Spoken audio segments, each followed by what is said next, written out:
Oke, selamat pagi. Kita saat ini masuk ke materi kita yang berikutnya yaitu Ensemble Learning.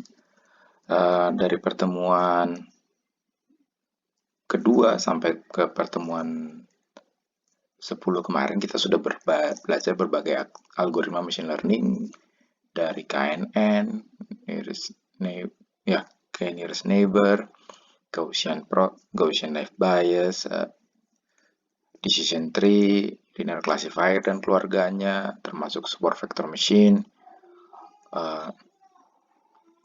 Lalu kita udah belajar juga neural network terakhir.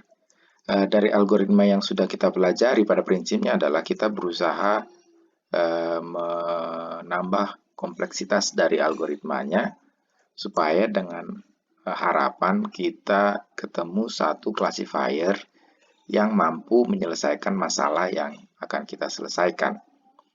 Jadi idenya adalah kita berusaha menambah kompleksitasnya sampai pada level kita anggap kompleksitas itu cukup untuk memecahkan masalah kita dan dia tetap general. Namun yang sering menjadi masalah adalah bagaimana membuat atau mencari tahu seberapa kompleks algoritma yang mau kita bangun. Itu yang sering menjadi masalah karena kita tidak tahu seberapa kompleks itu cukup untuk masalah kita. Karena kita tahu kalau kita teruskan sampai level model yang paling kompleks atau model dengan kapasitas yang paling besar, ada kemungkinan dia overfitting. Sehingga hal ini menjadi sangat penting. Nah, ensemble learning ini prinsipnya agak berbeda. Jadi kalau dari namanya kita tahu ensemble itu berarti ada sekelompok atau sekomite atau komite yang melakukan pengambilan keputusan secara bersama-sama. Itu yang dimaksud dengan ensemble. Jadi, apa yang dimaksud dengan ensemble learning? Prinsipnya adalah kalau kita emang tidak tahu seberapa kompleks yang paling bagus, maka usahakan classifiernya ya sesederhana mungkin atau sesimpel mungkin.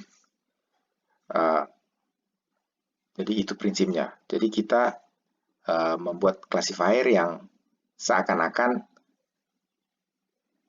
simple, bukan seakan-akan, dia adalah algoritma yang simple atau yang paling bodoh lah dalam artian ini. Lalu bagaimana? Tentu efeknya tentu akan menjadi underfitting kan kalau kita hanya memakai satu classifier. Jadi idenya adalah membuat sejumlah besar classifier secara bersama-sama, lalu tapi semua classifier tadi itu seakan-akan dibuat model yang sederhana saja. Jadi tidak perlu sampai model yang paling kompleks atau model yang kompleks, tapi dia dibuat seakan-akan model yang sederhana. Lalu dari sekumpulan besar model tadi, mereka seakan-akan membentuk komite atau ensemble yang memutuskan apa kelas atau yang kalau kita dikasih data, apa kelas dari data tersebut, apa label dari data tersebut. Tapi itu diputuskan secara bersama-sama oleh sekumpulan besar classifier tadi. Jadi pada prinsipnya ensemble learning itu adalah mengkombinasi classifier yang weak atau yang bodoh atau classifier yang di randomize supaya dia lebih bodoh dari yang seharusnya. Ada beberapa penerapan biasanya ada yang disebut dengan bootstrap, bagging, dan model averaging yang akan kita pelajari hari ini. Lalu ada yang disebut dengan boosting, lalu ada yang spesifik karena ensemble learning ini agak lebih banyak populer kalau kita menerapkan decision tree. Jadi, tapi intinya adalah decision tree yang banyak. Itu yang disebut dengan random forest, salah satu yang mungkin yang sudah sering kalian dengar. Jadi random forest itu adalah ensemble, teknik ensemble juga.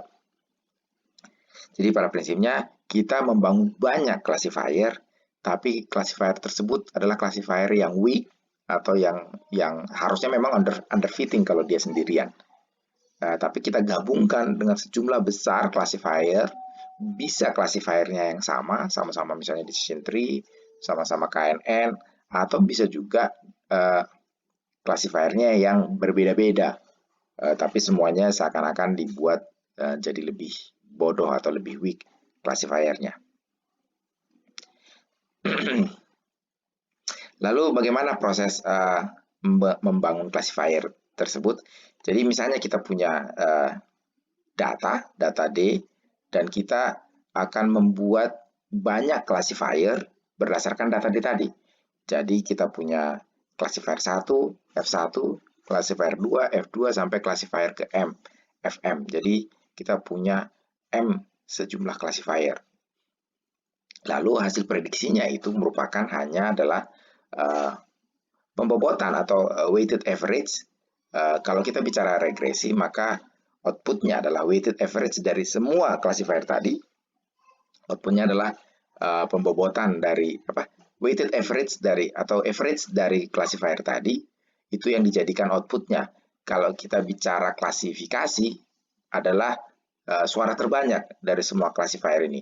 Jadi kalau mana suara terbanyak dari semua classifier itu yang dijadikan keputusannya.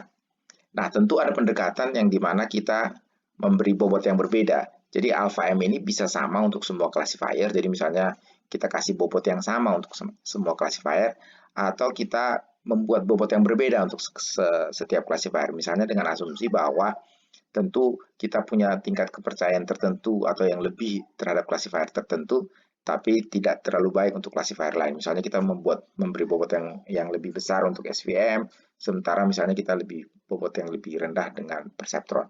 Demikian seterusnya misalnya. Jadi bagaimana kita memutuskan? Jadi dari sejumlah classifier yang kita bangun, maka kalau untuk klasifikasi kita adalah average atau nilai rata-rata yang dihasilkan dari seluruh classifier. Kalau kita bicara klasifikasi adalah voting dari seluruh classifier, dan yang diputuskan menjadi outputnya adalah yang memperoleh suara terbanyak. Jadi ada beberapa model yang bisa dilakukan yang kita bicara F1 sampai FM ini, ada beberapa pendekatan yang bisa dilakukan. Ada yang pertama adalah model averaging. Jadi pada prinsipnya dengan model averaging ini adalah kita menggunakan berbagai classifier yang berbeda-beda. Jadi misalnya F1-nya adalah neural network, F2-nya adalah decision tree, F3-nya adalah SVM, F4-nya adalah KNN, demikian seterusnya. Jadi kita menggunakan classifier yang berbeda-beda. Lalu ada yang disebut bootstrap.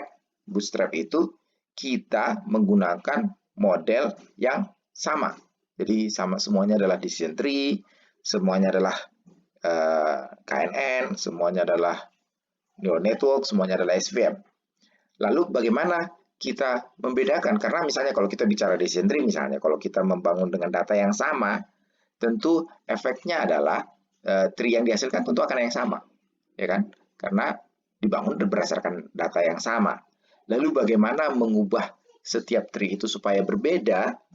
Maka kita lakukan randomisasi terhadap datanya. Nah, ini yang nanti perbedaan, misalnya random forest itu bagaimana cara merandomisasinya, back decision tree itu bagaimana merandomisasinya. Jadi itu pada prinsipnya adalah kita melakukan randomisasi terhadap data kita.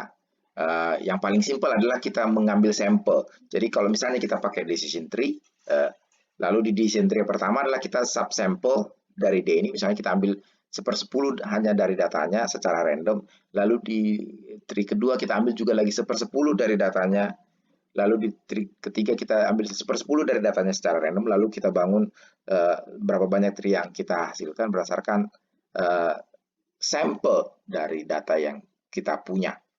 Atau misalnya kalau kita mau pakai SVM, jadi ya setiap membangun satu SVM, maka kita mengambil subsample saja dari datanya, atau sebagian saja dari data. Misalnya untuk SVM pertama kita ambil misalnya 1/10 dari datanya, kita bangun SVM 1, di subsample kedua di SVM kedua kita subsample datanya 1/10 dari datanya, kita untuk bangun SVM kedua, demikian seterusnya.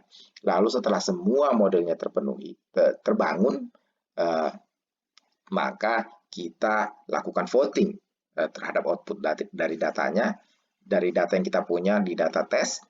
Outputnya adalah voting dari semua SVM tadi atau semua decision tree tadi. Itu salah satu pendekatannya, itu kita melakukan subsample dari datanya. Ada juga yang melakukan adalah subsample dari featuresnya. Jadi misalnya kita punya 100 featuresnya, setiap mentraining classifier yang mau kita bangun, kita subsample jumlah featuresnya. Jadi kita menggunakan hanya setengah dari si featuresnya misalnya di setiap membangun tree atau setiap membangun SVM. Jadi itu salah satu beberapa cara bagaimana kita melakukan randomisasi terhadap data yang kita punya supaya classifier yang dibangun juga berbeda-beda.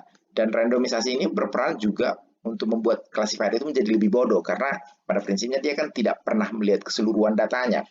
Dia hanya akan melihat sampel dari datanya. Akibatnya adalah classifier yang dia bangun itu pasti akan selalu underfit meskipun misalnya tree yang dibangun itu sudah kompleks sampai batas data tersebut. Tapi dia akan selalu underfit terhadap keseluruhan datanya karena dia tidak pernah lihat seluruh datanya. Lalu yang ketiga itu boosting. Jadi boosting ini juga mirip dengan Bootstrap karena dia menggunakan classifier yang sama semua.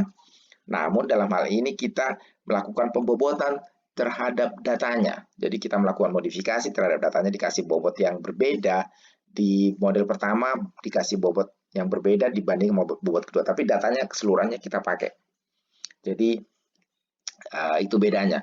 Kalau di Bootstrap kita tidak pakai keseluruhan datanya, tapi kalau di boosting kita pakai keseluruhan datanya, tapi dimodifikasi sedemikian rupa, ya misalnya dengan melakukan pembobotan dan lain-lain. Lalu bagaimana kita bisa membuat, nah tadi kan kita bisa membuat bobot setiap classifier itu sama, bisa juga berbeda. Nah, bagaimana kita melakukan? Nah, itu banyak pendekatannya. Pertama juga misalnya kita bisa menerapkan kayak feature selection, jadi kita melihat mana classifier yang punya peran paling sering benar misalnya, atau ya kita berdasarkan heuristiknya kita, kepercayaan kita terhadap suatu algoritma, jadi kita memberi bobot yang berbeda dari setiap algoritma tadi.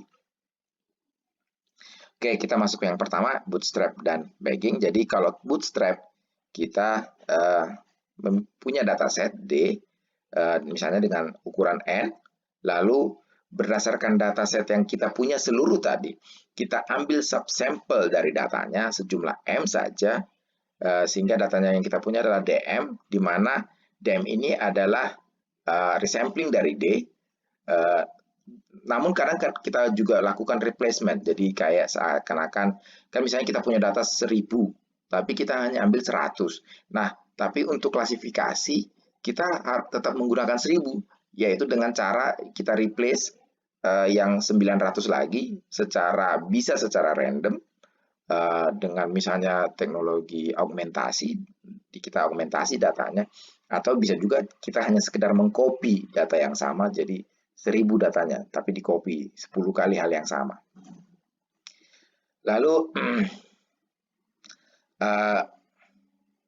setiap data DM itu juga adalah bagian dari N, cuman sekarang sebagiannya itu hilang kan tentu karena kita hanya mensampel atau malah ada yang jadi double, berulang, karena misalnya kalau kita copy sekedar copy maka ada data yang akan berulang. Tentu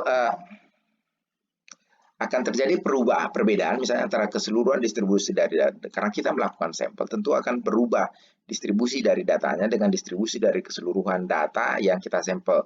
Jadi keseluruhan data yang kita punya dengan keseluruhan data yang kita sampel tentu akan berbeda. Lalu kita melakukan membangun setiap model itu dari F1 sampai FM dengan dataset yang berbeda. Jadi in some sense itu kelihatan serupa dengan cross validation karena cross validation juga prinsipnya yang mirip kan karena dia membagi datanya 10. Namun bedanya adalah dengan ensemble, kalau di cross validation setiap data yang terpilih itu pernah menjadi dataset sendiri. Jadi dia kayak round robin, jadi tidak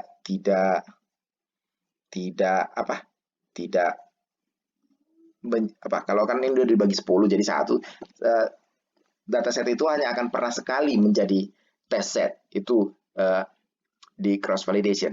Sementara kalau di ensemble ada kemungkinan bahwa ada data yang sama akan lebih dari satu kali menjadi test set atau bisa jadi data yang sama tidak pernah menjadi tested karena pemilihan data sampelnya tadi itu bisa jadi karena dilakukan secara random, bisa jadi ada data yang tidak pernah terpilih atau lebih dari satu kali terpilih. Lalu model yang tadi kalau kita bicara regresi, kita ambil min-nya, lalu untuk klasifikasi kita ambil votingnya atau suara terbanyaknya. Itu yang dilakukan di Bootstrap.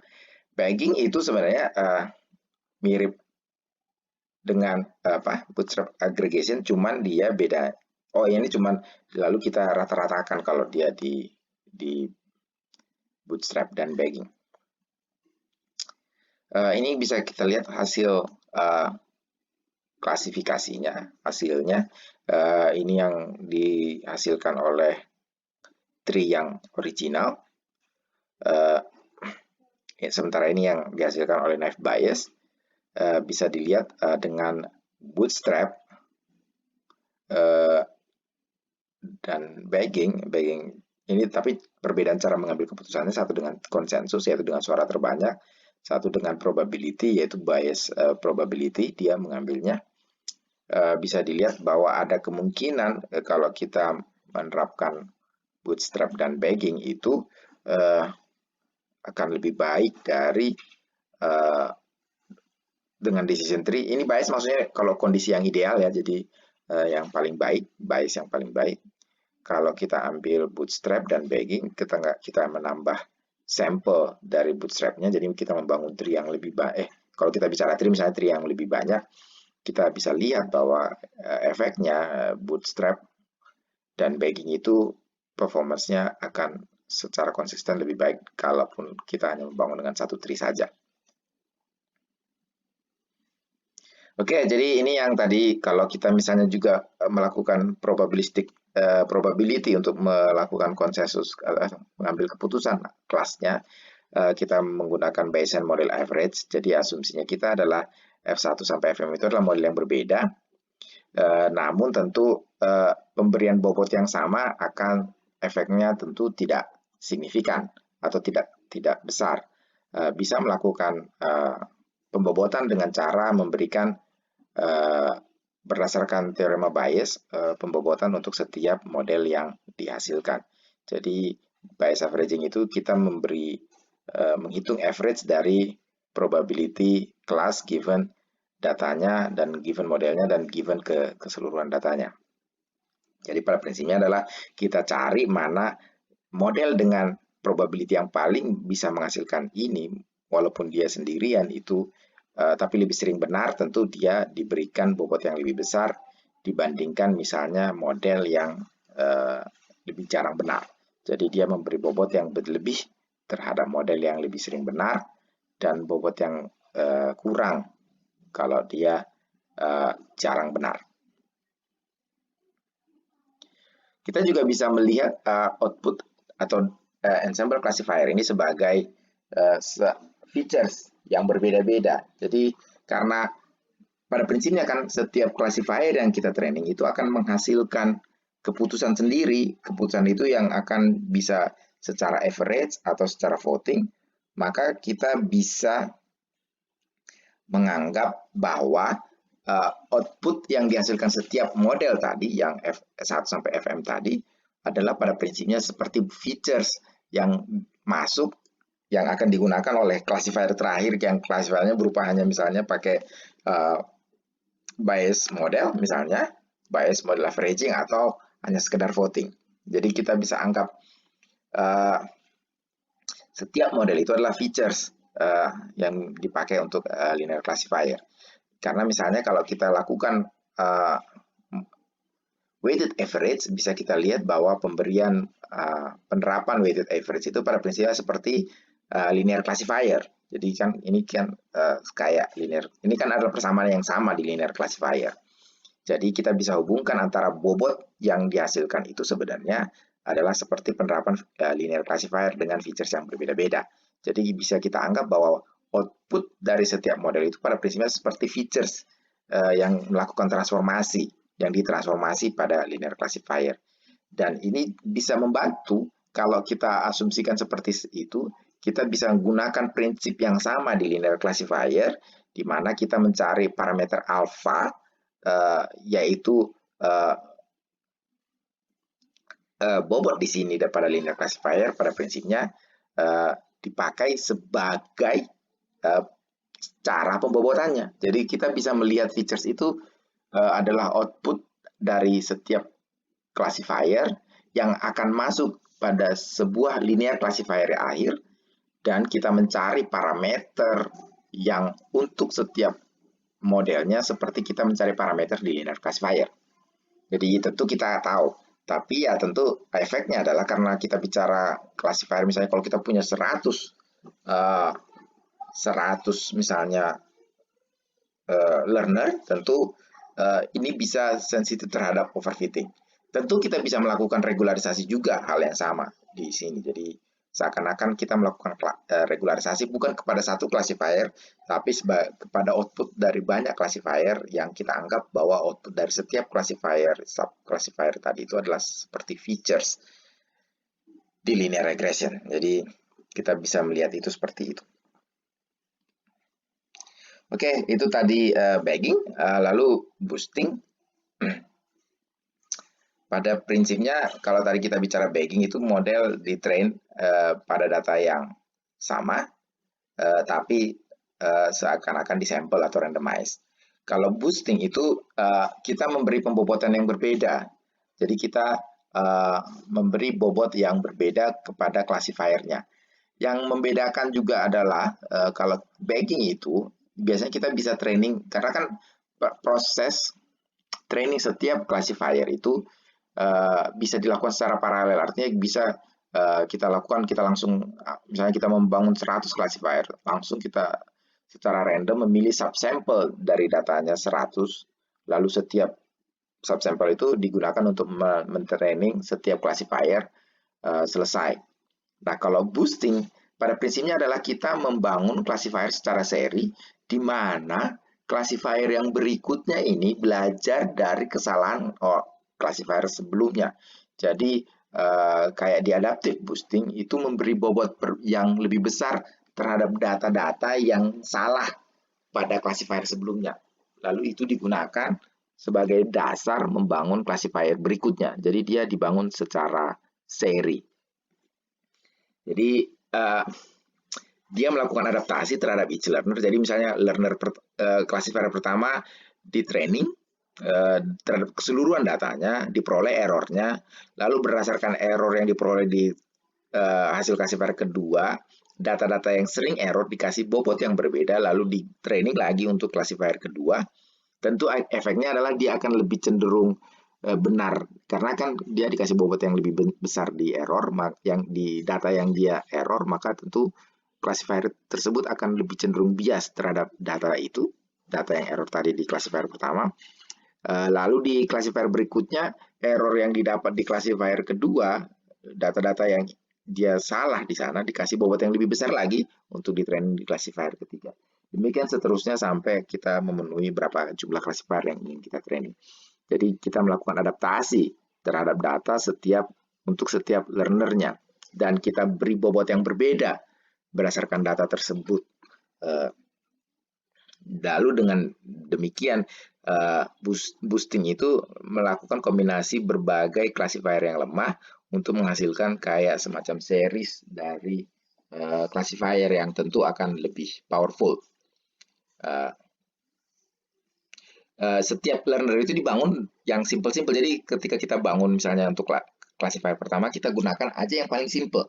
Jadi misalnya hanya decision stum, jadi classifier yang hanya satu cabangnya. Jadi create satu langsung dipakai decision stum, errornya tentu ketahuan, lalu dari error itu kita training dengan decision stum kedua, tapi pembobotannya lebih besar di error yang diperoleh dari learner pertama, lalu dibangun juga, baru errornya itu dilihat errornya lagi, mana yang besar errornya itu dikasih bobot yang lebih besar untuk learner ketiga, demikian seterusnya. Sehingga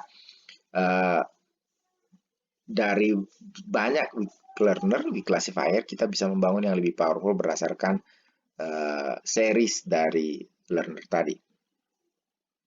Jadi salah satunya yang disebut dengan adabus. Jadi kita punya data dan label, lalu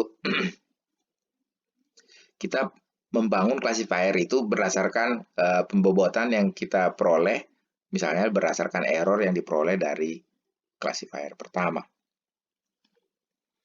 Jadi kita punya data, lalu kita peroleh classifier pertama, misalnya hanya dengan decision sum misalnya, atau dengan linear classifier yang sederhana.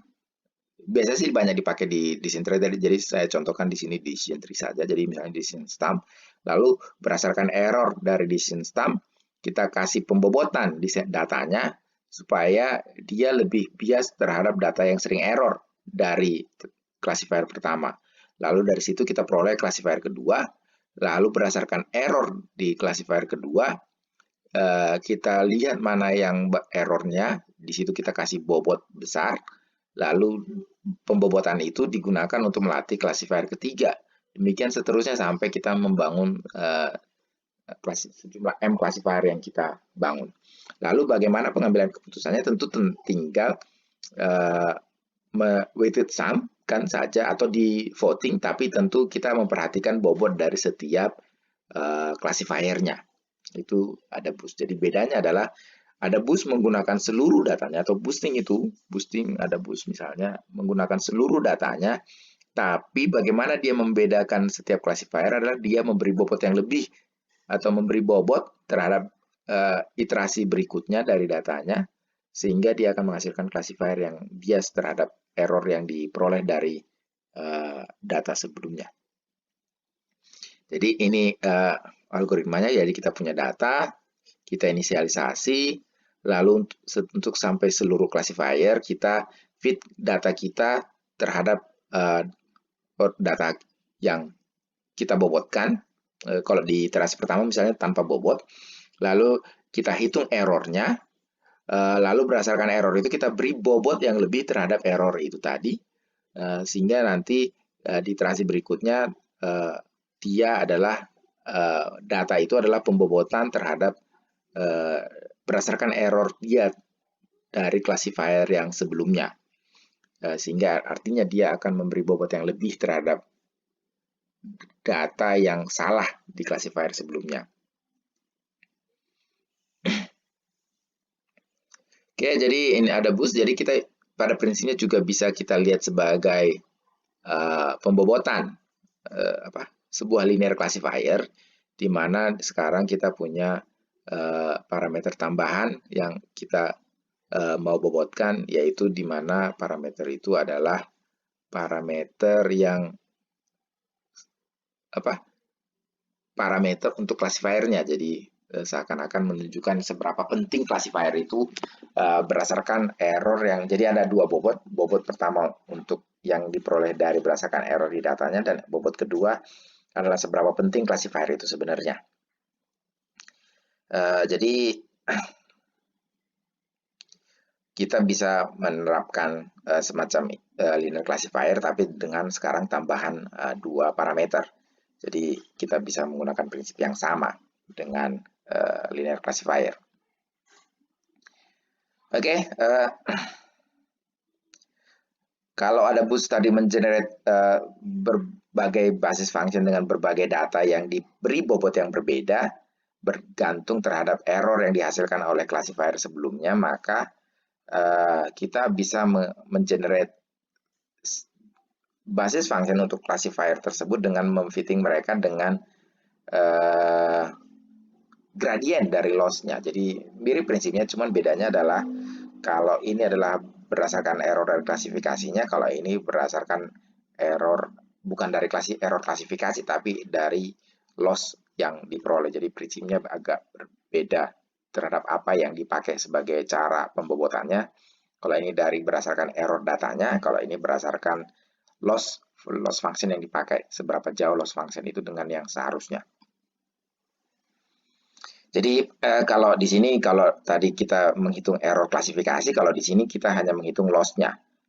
Loss-nya lalu dicari dengan gradient mana loss yang menghasilkan loss maksudnya klasifikasi itu akan dibangun berdasarkan loss yang diperoleh dari classifier sebelumnya. Jadi bukan dari error rate-nya atau bukan dari classification error-nya, tapi dari loss function yang dipakai, misalnya mean square error-nya atau cross entropinya misalnya. Jadi itu perbedaannya. Jadi ini algoritma untuk gradient boosting. Jadi prinsipnya adalah kita hitung loss-nya, lalu kita memberi bobot yang berbeda terhadap loss tersebut.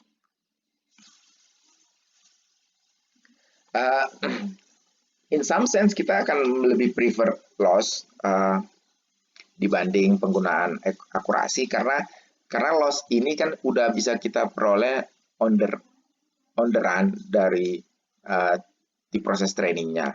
Jadi kalau akurasi kita harus lebih seakan-akan ke layer yang di atasnya. Jadi kalau loss ini pada prinsipnya kan bisa langsung diperoleh pas proses training. Kalau loss kan model yang kita peroleh sampai saat itu kita ujikan terhadap data validasi atau data testingnya. Nah ini tentu kadang lebih di prefer karena bisa langsung on the run, on the fly melakukan trainingnya. Jadi dan itu artinya kita juga bisa menerapkan gradient boosting itu pada loss function yang semua loss function yang mau kita pakai. Jadi jadi dia tentu akan jadi lebih simple dibandingkan dengan adaptive boosting, ada boost. Oke, contoh-contoh gradient boosting seperti yang saya bilang tadi, decision tree ini adalah sub learners yang sering dipakai dalam membangun classifier yang berbasis ensemble. Terutama kalau kita membangun bagging dan boosting.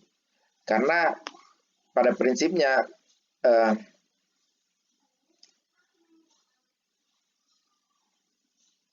secara kapasitas dia bisa membangun yang sangat kompleks, tapi sulit mencari mana level dia yang paling dalam atau yang paling simple. Tapi dia bisa dibangun secara banyak dan seakan-akan setiap tree yang dibangun itu adalah komite dari ensemble learner. Jadi lebih gampang membangun ensemble learners-nya. Jadi banyak dipakai sebagai learners untuk membangun ensemble learning. Jadi kalau decision tree biasa, tentu kita bisa sampai kedalaman tertentu dengan decision tree. Cuman memang adalah kalau kita terus perdalam, ada kemungkinan dia pada prinsipnya akan semakin kompleks dan dia overfit. Lalu kalau kita predetermine sebelumnya, jadi misalnya gini, kalau model algoritma lain mungkin agak sulit membuat dia seakan-akan weak learners. Nah kalau di tree sendiri dia kita bisa bikin menjadi weak learners hanya dengan memfixkan kedalaman. Jadi misalnya gini, kalau kita tadi membuat gradient boosting atau dengan bagging classifier yang weak, kalau di SVM agak sulit. Biasanya kita harus memainkan datanya, misalnya dipakai data yang lebih sedikit supaya dia seakan-akan bodoh di sana. Nah, kalau dengan decision tree, kita dengan membatasi kedalamannya saja, kita sudah membuat dia lebih bodoh. Jadi kita bisa dengan cara memfixkan kedalamannya untuk membuat dia bodoh. Jadi itu membuat dia lebih mudah dipakai di ensemble learner. Jadi kalau kita tidak batasin, efeknya tentu dia akan menjadi overfit, jadi tree-nya akan sangat dalam.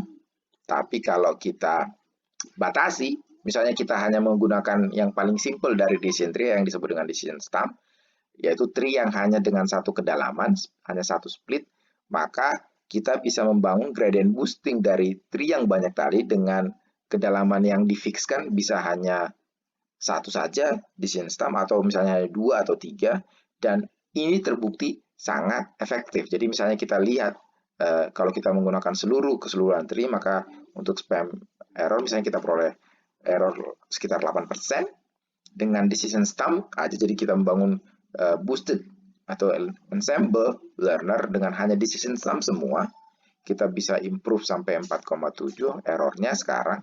Dan kalau kita agak sedikit lebih dalam tapi tidak sampai full, misalnya hanya kedalamannya 5, kita bisa improve dia. Jadi itu kelebihannya. Jadi kita bisa mengatur kedalamannya karena kita tahu kalau tidak full, dia sudah di prune sampai kedalaman tertentu, dia punya potensi walaupun dia lebih lemah sebagai learner, tapi kalau dia dipakai dalam ensemble, dia akan improve performance-nya. Dan random forest juga prinsip yang sama dengan bootstrapping atau boosting tadi. Perbedaannya adalah kalau kita bicara bagging dan boosting, biasanya kita membagging itu hanya dengan subsample dari datanya. Nah, random forest dia bukan hanya mensampel datanya, jadi dia mensampel datanya, tapi dia juga mensampel features-nya. Jadi dia bukan hanya sekedar mengambil subsample dari datanya, tapi juga jumlah features yang dia ambil akan lebih sedikit dari yang seluruh features-nya. Jadi kalau kita punya data features-nya 100, setiap iterasi dan jumlah data 1000, jadi setiap iterasi itu hanya diambil misalnya hanya 100 dan 10 features-nya, dan itu digunakan untuk mentraining random forest, jadi banyak tree. Dan itu perbedaannya. Jadi dia bukan hanya men-split atau mengambil sampel dari datanya, tapi dia juga mengambil sampel dari features-nya. Jadi bisa dilihat performance dengan bagging, boosting, random forest, dan gradient boosting. Tapi ini gradient boostingnya dia dengan 5, bahwa kita bisa lihat bahwa random forest itu punya potensi hanya daripada hanya dengan sekedar menggunakan boosting. Oke, mungkin itu aja dari soal ensemble. Jadi ensemble itu pada prinsipnya kita membangun banyak classifier, tapi classifier yang lebih lemah. Lalu classifier yang lebih lemah ini diperoleh dengan cara mensampel datanya, lalu membangun weak classifier berdasarkan itu yang dengan pendekatan bagging. Dengan boosting itu bisa dengan adaptive boosting atau gradient boosting. Classifier berikutnya itu dipakai dengan cara seri berdasarkan error yang diperoleh dari classifier sebelumnya. Tentu kelebihan dan kekurangannya masing-masing ada. Kalau bagging itu karena dia secara paralel, tentu dia lebih cepat di trainingnya. Walaupun banyak, karena dia paralel tentu bisa langsung di training sekalian. Kalau dia boosting tentu karena dia menunggu error dari classifier sebelumnya, tentu dia akan lebih lambat proses trainingnya. Oke, mungkin itu saja untuk minggu ini. Minggu depan kita akan masuk ke unsupervised learning.